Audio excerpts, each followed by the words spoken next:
Hello everyone, welcome to your English class. Today we will do the explanation of Unit 8, The Visitor, Part 2, written by author Marcus Frank Zusak. Dear students, as we have already done the explanation from para 1 to para 12, we'll continue with the explanation from para number 13. Ruddy scored. Faraway voices congratulated him. Now, as Ruddy and the other boys were playing, and Liesl was just standing at one side and thinking about something, thinking some plan so that she could save herself and her family. Ruddy scored in the game, and all the other boys who were standing there, they were congratulating him. Think, Liesl, she had it. That's it. She didn't. She decided, but I have to make it real. Now, she's thinking within herself that I can't give up. I have to decide. I have to make things work. She had the idea, and she said she was thinking to herself that I have to do something. As the Najis progressed down the street, the ball was passed through the air to one of the bigger kids, Klaus-VIII. The boy turned with the ball just as Liesl arrived, and they collided with such force that the game stopped automatically. Now here, in this para number 15, it's being said that as the Najis were marching forward, they were marching down the street. The ball was passed into the air, and the bigger kid, the kid who was bigger than the other children in the group, named Klaus-VIII, he passed the ball in the air. The boy turned with the ball just as Liesl arrived. Both of them made a movement at the same time, due to which they collided with such a force that the game stopped. As the ball collided means crashed into each other, means to meet an accident. And this accident can be anything, with anything. It can be between two people or someone else, but here it's being mentioned about two kids, Liesl and the other boy. As the ball rolled off, players ran in. Liesl held her grazed knee with one hand and her head with the other. Klaus-VIII only held his right shin. Grimacing and cursing. Where is she? He spat. I'm going to kill her. Now here it's being said that after being collided with each other, Liesl was holding her grazed knee and her forehead and her head also. But Klaus, the bigger kid among the group, he only held his right shin and grimacing. What is the meaning of grimacing? Grimacing means twisting his face in an ugly way. Means frowning. He was frowning and making faces in anger, and he was shouting and asking, where is she? I'm going to kill her. He was saying all this in anger. Now let's move on to para number 17. There would be no killing. It was worse. A kindly party member had seen the incident and jogged dutifully down to the group. What happened here? He asked. Well, she's a maniac. Klaus pointed at Liesl, prompting the men to help her up. I don't think you're in any state to keep playing, my girl, he said. Where do you live?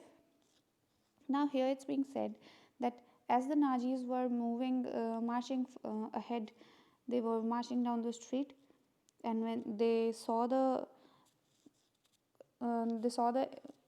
girl and the boy meeting accidentally and colliding with each other and getting hurt. That person, one of the member from the party, came and asked with a very dutiful manner and that what had happened to them. And Klaus, who was angry on Lessel, he said that she is a maniac. What is the meaning of maniac? Maniac means someone who behaves in a mad, stupid, or dangerous way. He said that she is a stupid and mad girl, he said, prompting the men to help her up. The men went closer to the girl and he said that I don't think that you are able to continue with the playing, and he also asked her where she lived. Now let's move on to para number 20. I am fine, she answered. Really, I can make it myself. Just get off get off me. Now here it's being said that when the men who was belonging to the Nazis party, he asked the girl what had happened, that where she lived, and he was trying to help her out. At that time, she replied in anger that I'm fine, and just leave me alone and get off me. Get off me means go away and leave me alone.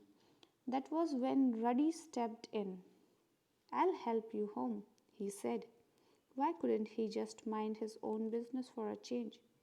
Really, Lissel said, just keep playing, Ruddy, I can make it.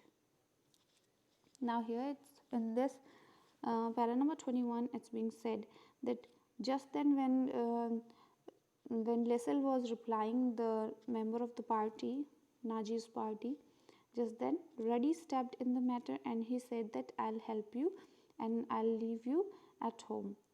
And he also said that why he just couldn't mind his own business. He said these words for the member of the party. Lessel replied, really, just keep playing, Ruddy, I can make it. Lessel told Ruddy that he should keep on playing and she will do something and reach her home. She'll manage to go on her own. No, he wouldn't be shifted. The stubbornness of him.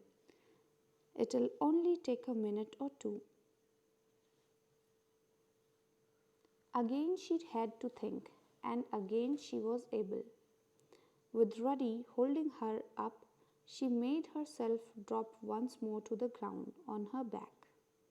My papa, she said.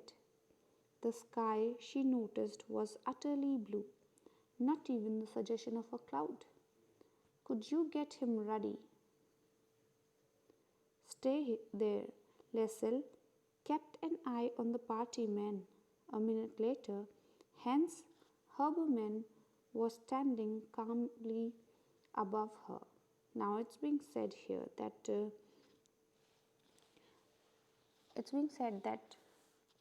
Lissel had a plan in her mind and she was acting like she has got hurt a lot so that she could manage to get someone to help her. And she asked Ruddy when Ruddy was helping her to go to her house. She was keeping an eye on the member of the party, and once again she dropped herself on the ground and she noticed in the sky that it was utterly blue and there was not a cloud, not a single cloud in the sky. And just then she asked Ruddy to get someone for help. Hey Papa. Now it's being also said that at that time when she fell again on the ground, at that time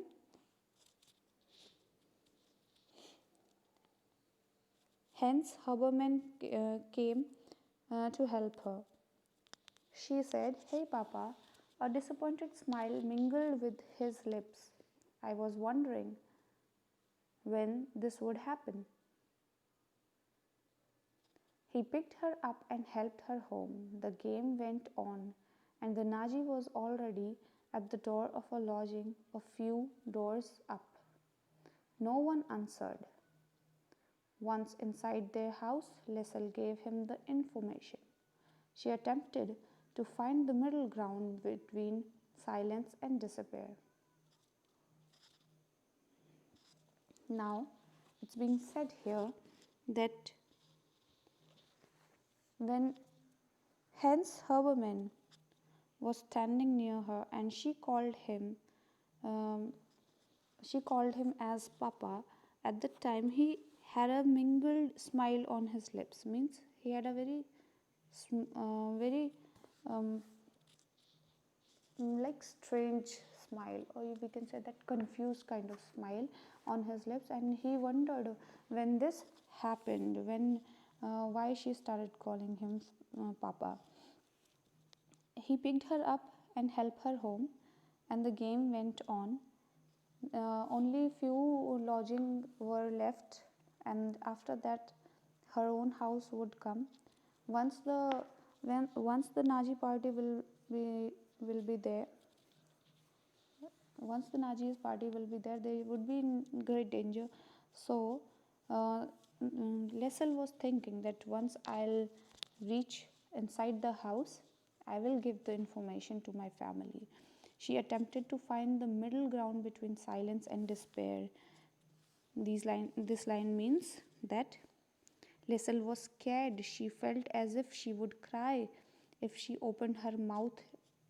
So she tried to calm down and speak to her father. So that's why she was thinking that once I will reach home, then I will tell everything to the family. Papa, the party, she whispered. Papa stopped. He fought off the urge to open the door and look up the street. They are checking basements to make shelters. Now, in this para number 31, it's being said that she told her father that the Nazi parties are checking everyone's house, everyone's basement for making shelter. He set her down. Smart girl, he said, and then called for Rosa. They had a minute to come up with a plan. A smozzle of thoughts. A smozzle of thoughts means confused and chaotic thoughts caused by the disturbing news received. Now, it's being said that they had some few minutes, and in those few minutes they had a confused kind of thought because of the bad news which was going to happen. Well, just put Max in Liesl's room, was Mama's suggestion, under the bed. Now it's being said that Mama suggested, Liesl's Mama suggested that they should put Max under Liesl's bed in her room. That's it. What if they decide to search our rooms as well?